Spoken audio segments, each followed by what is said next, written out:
Terminou agora há pouco aqui no Supremo Tribunal Federal essas duas acariações, que começou das 10h20 da manhã de hoje. Durou cerca de 1h30 a acariação entre o tenente-coronel Mauro Cid e o general Braga Neto, ex-ajudante de ordens e ex-ministro do ex-presidente Jair Bolsonaro.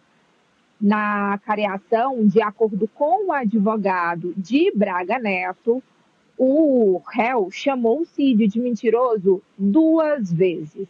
De acordo com o advogado, Cid apresentou novas versões e contradições sobre como ele teria entregue essa quantia em dinheiro em uma caixa de vinho a Braga Neto, que seria supostamente para financiar os acampamentos golpistas e também aquele plano Punhal Verde e Amarelo. De acordo com outros advogados, os outros réus que também participaram dessa acariação, Braga Neto não foi tão enfático ao dizer que Cid estava mentindo, não chegou a confrontá-lo, até porque, de acordo com o advogado de Cid, dessa vez, o César Bittencourt, quem presidiu a audiência foi o ministro Alexandre de Moraes, os advogados e o procurador-geral da República que podiam fazer interferências durante as respostas. Vamos ver aí um trecho da fala do advogado José Oliveira Lima, que é o advogado de defesa de Braga Neto, que falou com a gente logo após o fim dessa acariação e lamentou o fato da defesa não poder ter gravado a acariação. Segundo ele, uma prerrogativa dele como advogado foi ali burlada e vai acionar a Ordem dos Advogados do Brasil e também vai pedir novamente a anulação da colaboração premiada de Cid. Vamos ver.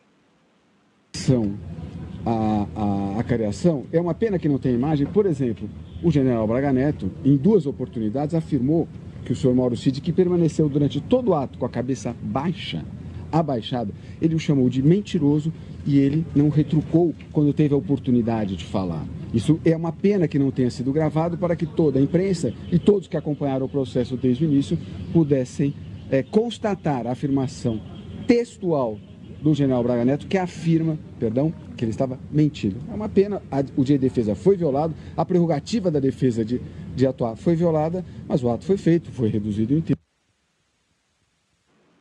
Como a gente já havia informado anteriormente, o ministro Alexandre de Moraes não autorizou a gravação da acariação, das acariações, mas vai liberar um documento, daqui a pouco, uma ata contendo todo o conteúdo desta audiência de hoje. A segunda acariação foi entre Anderson Torres, o ex-ministro da Justiça de Bolsonaro, e o general Freire Gomes, ex-comandante do Exército. Também durou cerca de 1h30. E não houve, de acordo com os outros advogados que conversaram aqui com a gente na saída, nenhum momento de confronto, que as duas versões, na verdade, foram compatíveis. Anderson Torres defendendo que não participou de nenhuma reunião para assessorar diretamente o ex-presidente Jair Bolsonaro em uma minuta golpista depois do dia 7 de dezembro de 2022, e o general Freire Gomes falando que participou de reuniões apenas ministeriais, como aquela que foi gravada pelo próprio Mauro Cid, junto com Anderson Torres.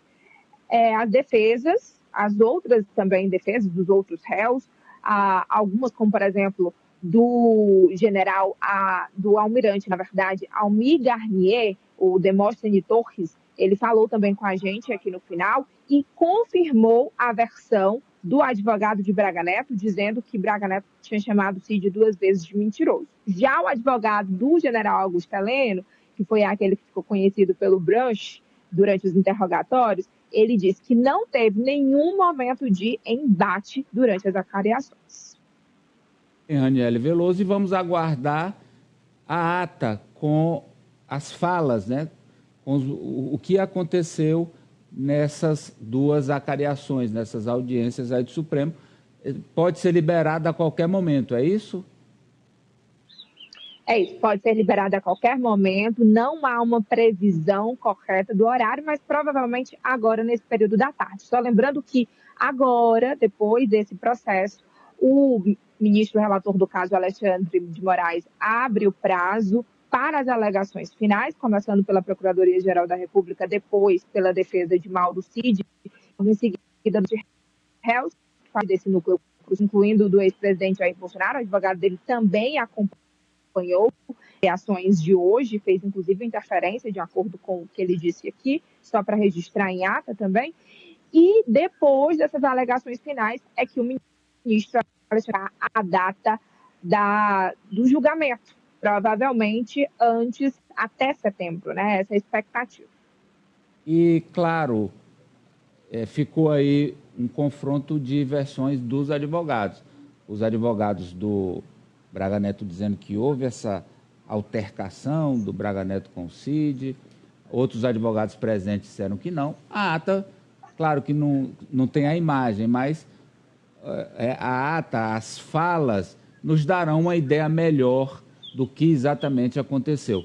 Agora, o fato de a audiência não ter sido televisionada ou não ter sido mostrada ao vivo e nem gravada com imagens, isso, na minha visão, não enseja um pedido de nulidade, Ari. Não enseja. Eu entendo, embora juristas hoje pela manhã tenham avaliado a decisão do ministro Alexandre de Moraes como errônea, né? Alguns deles classificaram de ilegal, de uma decisão que enseja uma censura, enfim, ele foi criticado no meio jurídico. Mas a minha avaliação como profissional de imprensa, quando as defesas de Braga Neto, general Braga Neto, as defesas dos réus pediram essa careação e apostavam numa transmissão pública dela, né? Pelas TVs comerciais, pela TV Justiça, eles pensavam, bem, a gente vai ali promover um espetáculo midiático. Por quê, gente? Imagina o general Braga Neto, se isso for verdade, chamando o Cid de mentiroso e ele não reagindo, ficando calado. Isso nutre o discurso da direita nas redes sociais e na opinião pública, diante da opinião pública. Olha aí como é um jogo de cartas marcadas. Na hora do pega para capar, na hora que o general, olho no olho, disse, você está mentindo, ele não reagiu, então ele está mentindo. E o ministro Alexandre de Moraes, prevendo isso, preventivamente disse, não, a gente vai fazer a careação como quer a defesa, mas sem espetacularizar, sem mediatizar. Agora, está dividindo opiniões. Agora, as pessoas que acompanham e são leigos têm que entender que o papel de quem defende o Braga Neto, que é o advogado, de quem defende o Bolsonaro, é tentar de todas as brechas para fazer isso, tumultuar processo, tentar protelar e evitar o que a Ranieri disse aí, que o processo siga na sua trajetória natural e o julgamento seja marcado para setembro, para outubro, Franci. Essa é a ideia da Justiça, Amadeu, inclusive finalizar o quanto antes esse processo para que não haja uma contaminação no processo eleitoral do ano que vem, que ali já há avaliação de que vai ser um processo marcado mais uma vez pelo radicalismo, mais uma vez pela polarização política. Então, o ideal é que a conclusão desse processo aconteça ainda em 2025. Mas o que a gente observa e tem ficado cada vez mais evidente que a estratégia das defesas dos acusados parte nesse pedido de anulação da delação de Mauro Cid. Não porque eles acreditam que a delação do Mauro Cid ela é determinante para a condenação. Não, porque elas querem protelar o julgamento e querem levantar dúvidas sobre esse julgamento. Porque eu faço sempre questão de frisar nos meus comentários, Amadeu, não é só a delação do Mauro Cid, há também outras provas, inúmeras provas obtidas pela Polícia Federal. Aliás, então é apenas uma estratégia para que esse julgamento demore. Aliás, se fosse só a palavra do Cid, não haveria delação, porque não é celebrado um acordo de colaboração sem que ele venha acompanhado das provas.